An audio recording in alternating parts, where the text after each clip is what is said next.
Hey, so I've not done a manga recommendation for a while, so I thought I'd do two today, on the one video, of course. And they're basically like polar opposites in style, substance, and story. So we'll start off with the more light-hearted one. And this one is Tokyo Fears Rhapsody, Volume 1 by Akira Sugito. I think it's a new mangaka. So I did highlight this when I did a haul a while ago. But basically, in this world, there's monsters terrorizing humanity, and there's like this like Mighty Morphin Power Ranger kind of force that tackles them. Well, this is looking at this world from the viewpoint of one of the monsters, or fears as they're called in this, and it flips the scripts on what to do with like a kaiju or Power Ranger kind of story. It's a balls out comedy, and basically this fear, so Hachiro, he's like the mightiest monster around. He accidentally samples ice cream and it changes his whole perspective on what life is. So instead of wanting to be like the best, the most fearsome fear around, he wants to embrace humanity. He wants to get more flavors of ice cream. He wants to know what more humanity has to offer. Um, so that's what he looks like in his fear personality. So to acclimatize himself into the world,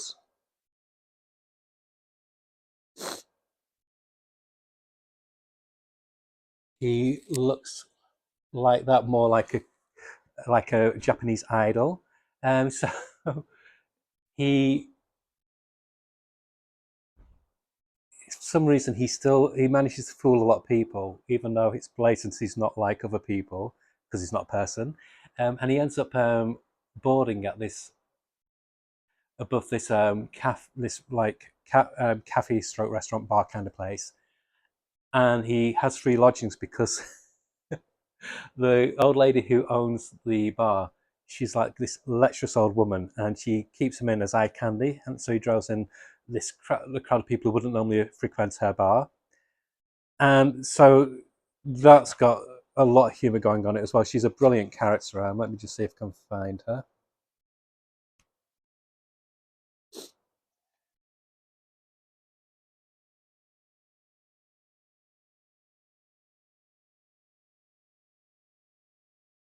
No, I can't find her just yet, but yeah, she's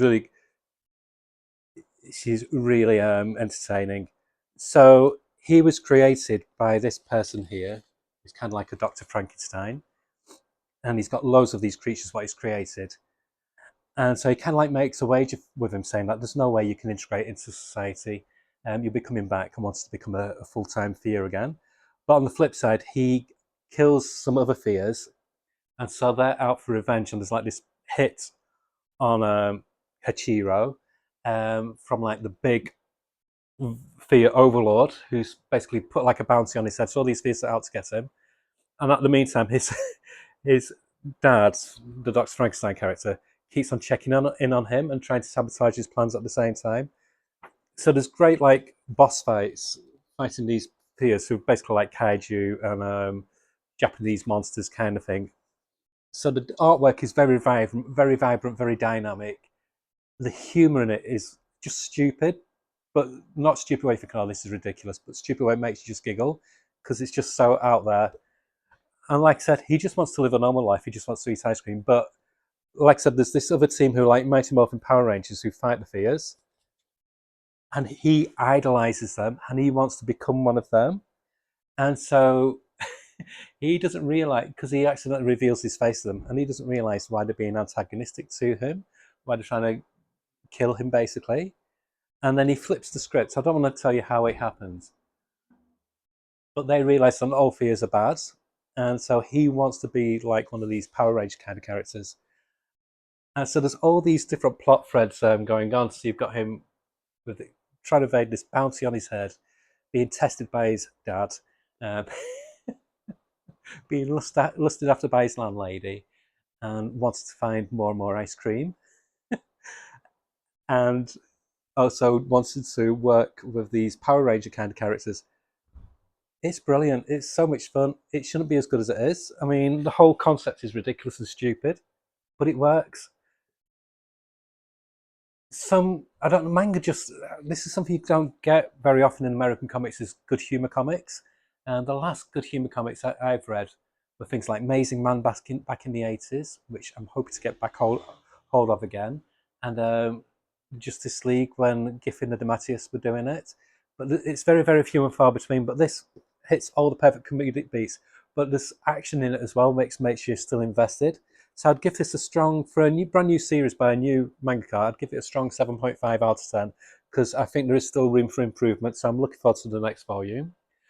Moving on, something which is completely different, judging by the thickness as well. There's over 450 pages. It's a big beefy book, and it's The Climber, Volume 1. And it says here, Buntaro Mori is a loner, but being alone in a crowd is almost as bad as being forced to fit in.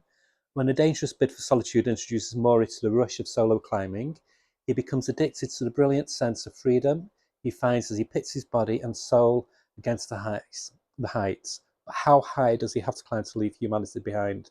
Transfer student Buntaro Mori starts his first day at his youth school already on the administration's radar. He's withdrawn and sullen, and the teachers are just waiting for him to explode. When his annoying classmate Miyamoto promises to leave him alone forever if he climbs to the top of the school, Mori eagerly takes up the challenge and shocks everyone when he makes it all the way to the roof. Flushed with the victory of his first successful climb, Mori can't resist the lure of the local peak, despite warnings from more experienced climbers about the risks of climbing alone. But Mori doesn't care. A little danger is nothing in the face of his new obsession. This book was phenomenal. It was. It shouldn't be good. It should be boring as fuck. It's a book about climbing, for God's sake. But it works. It really, really works. Why can't American and English comics, for that matter, do good comics that aren't action based, that aren't involving guns, that aren't science fiction based, superhero based? Why can't they just do a good slice of life adventure book like this? Or the one I mentioned before, Dog's Red, which is like a brilliant one about ice hockey. Manga just manages to nail it on the head. They've done it with other things like Initial D, which is about boy racers. Things like they corner different areas of society what don't normally get a look in American comics or in English comics. They do it a bit in European comics. And it's just so refreshing. The art is perfect as well for this because they draw them where they look like teenagers, but they're rangy as well because obviously they've got like the climbers build. There's a teacher in it who basically kind of like adopts him because he can see this passion this natural ability and passion he's got for climbing, and he's a climber himself, and this student who he clashes with, which is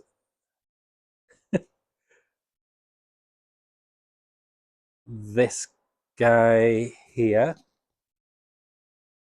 This is what I love about manga.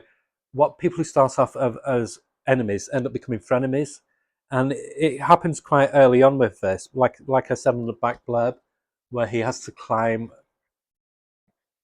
the school building just to get this kid off his back, and he gets that other kid's respect, and so this kind of weird, almost bromance starts to develop, and they enter this competition to climb this wall because climbing's really big in this district.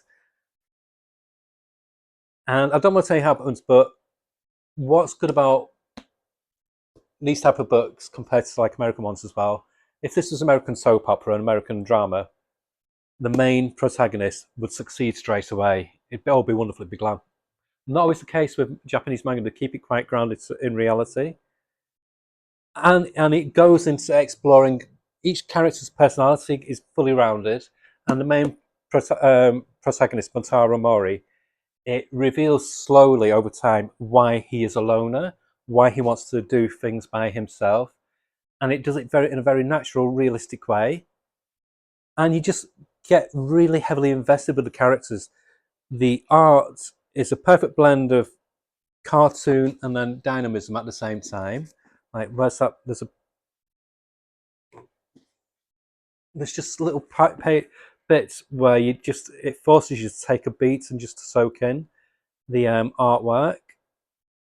It's a perfect blend of adventure, friendship, overcoming adversity, and it educates you as well on the. I've not got a clue about climbing, but it educates you in a way without making it boring or like a textbook on the ins and outs of climbing, and it's fascinating. But it's just everything about it just works well. The art is a perfect mix, like I said, of cartoony with detail. It's got a unique flavour. It is based on a novel by a writer called Gironita, which was written, I think, in the 1950s. So they've updated it for today's generation. And the art's by Shinichi Sakamoto and stories by Yoshio Nobida and Hiroshi Takano.